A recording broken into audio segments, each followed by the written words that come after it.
Nous allons voir comment éditer les assemblages du modèle dans CP3D. Pour ce faire, nous ouvrons le menu Assemblage en haut de l'interface et cliquons sur Éditer. Ensuite, nous sélectionnons un assemblage ou un groupe d'assemblages en cliquant dessus avec le bouton gauche de la souris. Le logiciel ouvre la fenêtre d'édition de l'assemblage.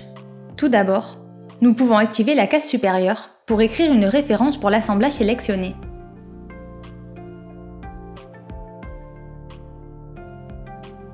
Plus bas, à gauche, se trouve la liste des composants impliqués dans l'assemblage et dans chacun d'eux, l'option Éditer pour y apporter des modifications.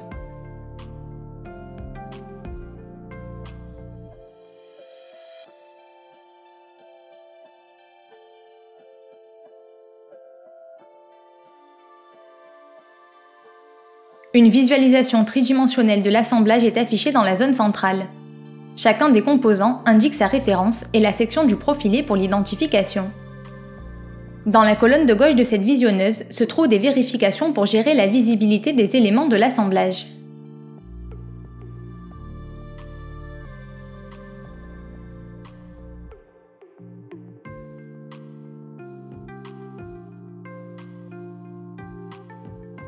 Nous disposons également d'options pour modifier la projection et le type de projection, ainsi que de différents outils pour tourner et sectionner la vue.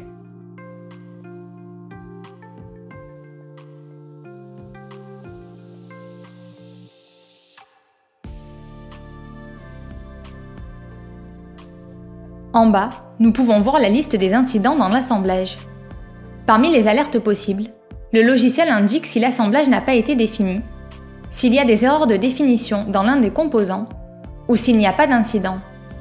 Le logiciel affiche également une alerte si l'ouvrage n'est pas calculé. Dans la partie supérieure de la visionneuse se trouvent des options pour dimensionner et vérifier l'assemblage, ainsi que pour obtenir des informations sur celui-ci. À gauche, deux outils nous permettent d'annuler et de rétablir les modifications des composants de l'assemblage si nous en avons introduit. Via Dimensionner, le logiciel génère automatiquement les composants nécessaires dans toutes les pièces de l'assemblage, afin d'être conforme à toutes les vérifications réglementaires. Pour spécifier la méthode d'assemblage, nous indiquons si tous les assemblages sont soudés, boulonnés, ou nous définissons une méthode spécifique pour chaque pièce. Pour les éléments de l'assemblage, nous pouvons utiliser la configuration définie pour l'ouvrage, ou utiliser une configuration spécifique pour ce nœud. Dans ce cas, en cliquant sur Options situées à droite, nous définissons les paramètres pour la visserie, les raidisseurs et les plaques d'ancrage. Plus bas, le logiciel montre les modules des assemblages disponibles, acquis dans notre licence. Nous pouvons cliquer sur n'importe lequel des liens pour consulter la collection d'assemblages qui sont calculés avec chacun des modules.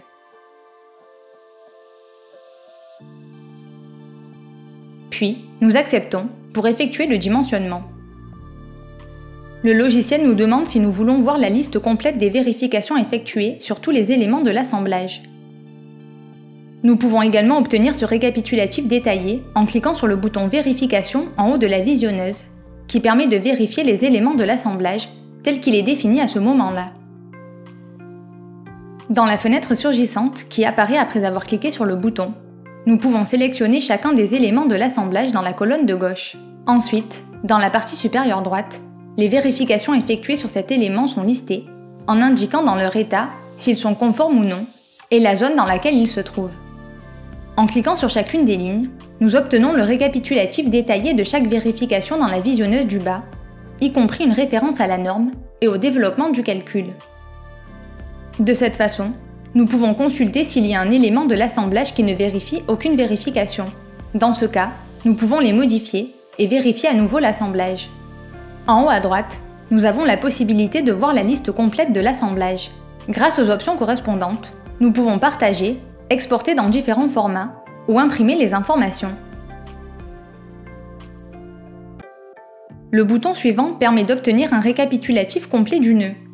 Il comprend les plans de détail de l'assemblage, la description des composants de l'assemblage et les tableaux récapitulatifs de vérification. De la même manière, nous pouvons partager, exporter dans différents formats ou imprimer ces informations.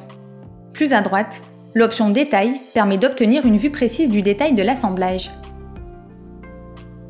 Le détail de tous les assemblages peut être obtenu ultérieurement en imprimant les plans. Nous avons ici la possibilité d'imprimer la vue actuelle pour obtenir directement l'information dans différents formats. Afin que le logiciel n'apporte pas de modification à l'assemblage en cas de réutilisation de l'option dimensionnée, nous pouvons cliquer sur le bouton disponible en haut à droite pour bloquer l'assemblage. Pour le débloquer, nous recliquons sur le cadenas.